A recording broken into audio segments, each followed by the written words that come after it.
Star মেডিকোসের নতুন ভিডিওতে তোমাদের সবাইকে স্বাগত। এমসিসির তরফ থেকে একটা নোটিশ এসেছে, সেই নোটিশটা সম্বন্ধে তোমাদেরকে জানাবো এবং সাথে সাথে কটা সিট ম্যাট্রিক্সে আমাদের ওয়েস্ট বেঙ্গলে গভর্নমেন্ট কটা সিট বাড়তে পারে সেটা সম্বন্ধে আলোচনা করব।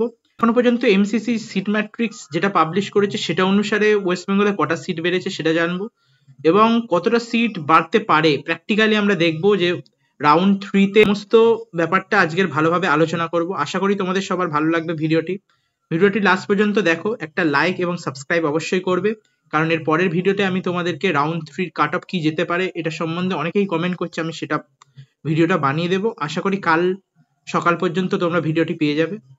এটাও জানাবো যে আজ পর্যন্ত স্ট্রে ভ্যাকান্সি রাউন্ডে রাউন্ড 3 তে আগের প্রিভিয়াস ইয়ার্স অনুসারে সিট বাড়ার চান্সেস কতটা রয়েছে এবং প্রাইভেট কলেজে কি কোনো সিট বাড়তে পারে, সেটা কোন রাউন্ডে বাড়তে পারে, কোন রাউন্ডে সিট বাড়লে তোমাদের বেশি লাভ হবে, সমস্তটাই তোমাদেরকে জানাবো ভালোভাবে।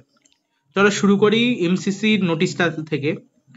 দেখো এই নোটিশটাতে কি দিয়েছে, তো এখানে দিয়েছে দেখো, the medical counselling committee MCC of DGH had received information dated 3/10/2025 from the institution to ADD the following seats in the matrix of the round 3। তো এখানে মেনশন করেছে যে কোন কোন কলেজের সিট বেড়েছে সেটা সম্বন্ধে এই যে নোটিশটায় মেনশন করা রয়েছে এবং বলেছে যে the seats mentioned below have been added in the seat matrix of the round 3 of UG counseling 2025. The candidates can now exercise choice filling for the below mentioned sheets. Further, some more seat may be added, hence counseling of round 3 extended till the further notice. দেখো এটা কিন্তু একটা ভালো point যে এখনো পর্যন্ত কিছু seat বাড়তে পারে, তাই জন্য চয়েস ফিলিং এর রাউন্ড 3 এক্সটেন্ড করা হলো ফার্দার ইনস্ট্রাকশন পর্যন্ত। এই ফার্দার ইনস্ট্রাকশন মানে কতদিন হতে পারে, দেখো এই ফার্দার ইনস্ট্রাকশন মানে ধরো থেকে 4 দিন পর্যন্ত এই যে এক্সটেনশনটা হতে পারে। এবার দেখো এমসিসির কাউন্সিলিং আমাদের ওয়েস্ট বেঙ্গলের স্টুডেন্টরা অনেকটাই কম করে, কিন্তু আমি তো তোমাদেরকে সাজেস্ট করবো যে রাউন্ড 3 তে তোমাদের এমসিসির কাউন্সিলিং করা উচিত। যারা বর্ডার লাইনে রয়েছে বা যাদের মিডিল র্যাঙ্ক রয়েছে তাদের পক্ষে এটা বেনিফিশিয়াল হতে পারে, কারণ বলা যেতে পারে না কত পর্যন্ত কাট অফ চলে যাবে। চলো এবার দেখি যে আমাদের ওয়েস্ট বেঙ্গলে কি কোনো সিট বেড়েছে কি। দিল্লিতে এই সিট কটা বেড়েছে, এসসিদের একটা, এসটিদের একটা। এখানে গুজরাটে এই কটা সিট বেড়েছে, দেখতে পাচ্ছ গুজরাটে প্রায় ভালো সংখ্যায় সিট বেড়েছে। হরিয়ানাতেও খুব ভালো সংখ্যক সিট বেড়েছে, আর মহারাষ্ট্র আর পাঞ্জাবেও ভালোই সিট বেড়েছে, কিন্তু এখানে ওয়েস্ট বেঙ্গলের নাম নেই। এবার দেখো তাহলে ওয়েস্ট বেঙ্গলে কি সিট বাড়ার চান্সেস রয়েছে, দেখো এগুলো কিন্তু ম্যাক্সিমাম ইএসআইসি কলেজ, যে কটা দেখতে পাচ্ছ ইএসআইসি কলেজ। এবারে আমাদের কিন্তু ওয়েস্ট বেঙ্গলে ইএসআইসি কলেজে কিন্তু সিট বাড়ার চান্সেস ছিল, যেটা আমরা শুনতে পাচ্ছিলাম যে ইএসআইসি তে 15 থেকে 20টা বা 25টা সিট বাড়ার চান্সেস রয়েছে। তো এখানে যেহেতু দেয়া নেই, পরের রাউন্ডে ওয়েস্ট বেঙ্গলে আসতে পারে সিটগুলি। এখন আপাতত কোনো সিট নেই, এটা খুবই দুঃখের বিষয়। কিউ সম্বন্ধে এখনো পর্যন্ত যতটুকু জানা গিয়েছে কোনো সিট বাড়বে না। এবার তার মানে কি বাড়বে না, দেখো কোন কোন সিটগুলো বাড়ার চান্সেস ছিল সেগুলো দেখি আগে। জেএনএম কল্যাণীতে কিন্তু সিট বেড়ে গিয়েছে রাউন্ড 2 তে, এবং সাথে সাথে তোমার আমাদের ডায়মন্ড হারবারে 50টা সিট বেড়ে গিয়েছে রাউন্ড 2 তে। তাহলে এই দুটি কলেজে সিট বেড়ে গিয়েছে। এবারে কোন কোন কলেজে সিট বাড়ার চান্সেস রয়েছে, দেখো সব থেকে ইম্পর্টেন্ট হচ্ছে দেখো ইএসআইসি। এই ইএসআইসি তে কিন্তু ভেরি হাই চান্স আছে আমার যতদূর মনে হচ্ছে, কারণ ইএসআইসি তে এত কটা সিট বেড়েছে, তো কিন্তু ইএসআইসি তে প্রচুর বেশি চান্স বেড়ে গেল যে আরো 50টা সিট অ্যাড হবে। এবার দেখো এর সাথে সাথে যে কটা কলেজ রয়েছে সেটা হচ্ছে পুরুলিয়া, রায়গঞ্জ, রামপুরহাট আর কোচবিহার। দেখো আমি একটা জিনিস লিখছি, দেখো কোচবিহারে কিন্তু এটা 2022-এর কলেজ, তো 2022-এর কলেজে কিন্তু 50টা সিট অ্যাড হওয়ার চান্সেস কিন্তু অনেকটাই কম। তাহলে কোচবিহার, পুরুলিয়া, রায়গঞ্জে কিন্তু সিট বাড়ার চান্সেস অনেকটাই কম রয়েছে প্র্যাকটিক্যালি যদি আমরা দেখি, কিন্তু রামপুরহাটে সিট বাড়ার চান্সেস অনেকটাই রয়েছে। তার পিছনে কারণটা হচ্ছে এটাই, দেখো যদি তোমরা দেখো ডায়মন্ড হারবার কিন্তু 2019-এর কলেজ, 2019-এ দুটো কলেজ আমাদের স্টেটে স্ট্যাবলিশ হয়েছিল, এক হচ্ছে ডায়মন্ড হারবার, দ্বিতীয় হচ্ছে রামপুরহাট। তো যেহেতু ডায়মন্ড হারবারে সিট বেড়েছে, রামপুরহাটেও সিট বাড়ার চান্সেস অনেকটাই বেশি রাউন্ড 3 পর্যন্ত।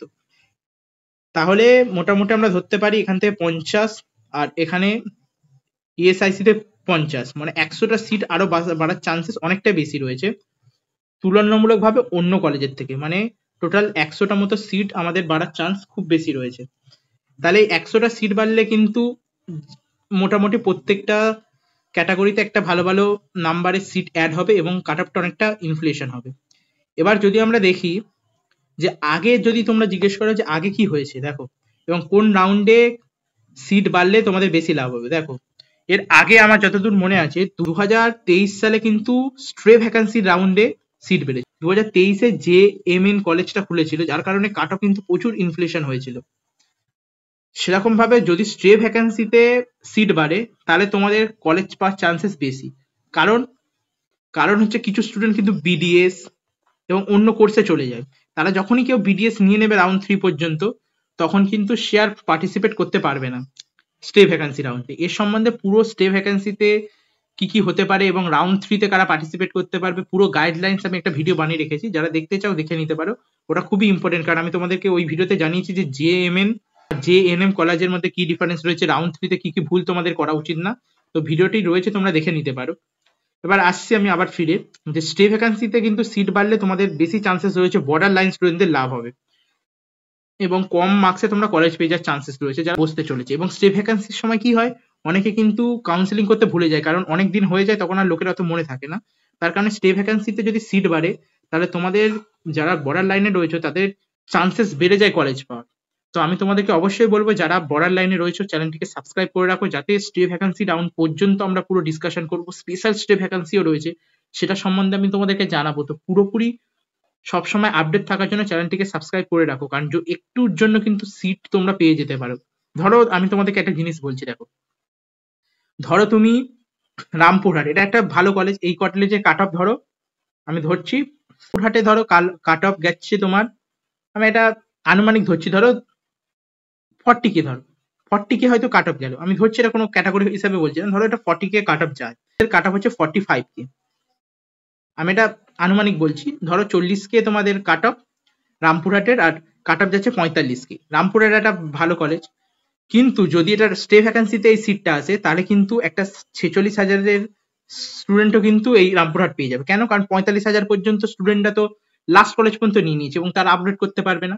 তো স্টে ভ্যাকেন্সিতে যদি সিট বাড়ে তাহলে বর্ডার লাইনের স্টুডেন্টদের বেশি লাভ হবে এবং কিছু বিডিএস স্টুডেন্ট, কিছু অন্য কোর্সে অনেকে চলে যাবে, তার কারণে স্টে ভ্যাকেন্সিতে তোমাদের সিট বাড়লে তোমাদের বেশি লাভ হবে।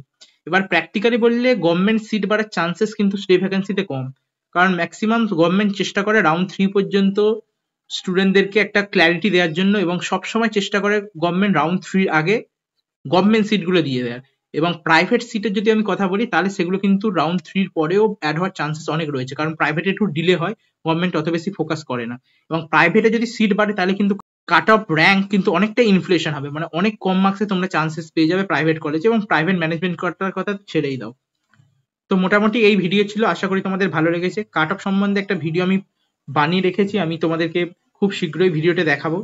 এ দেখো মোটামুটি এই রয়েছে, ভিডিওটা আমি তোমাদেরকে জানাবো। ভিডিওটা আমি বানাচ্ছি, চেষ্টা করছি খুব শীঘ্রই দেওয়ার তোমাদের। তো আশা করি তোমাদের সবার ভালো লাগলো। অবশ্যই চ্যানেলটিকে সাবস্ক্রাইব করো, আরো কোনো নোটিশ আসলে তোমাদেরকে জানিয়ে দেবো। সিট ম্যাট্রিক্স আসার পরে কোন কোন কলেজ তোমাদের চয়েস করা উচিত তোমার র্যাঙ্ক অনুসারে, সেটা সম্বন্ধে একটা ভিডিও বানানোর চেষ্টা করছি। তো আবার দেখা হবে।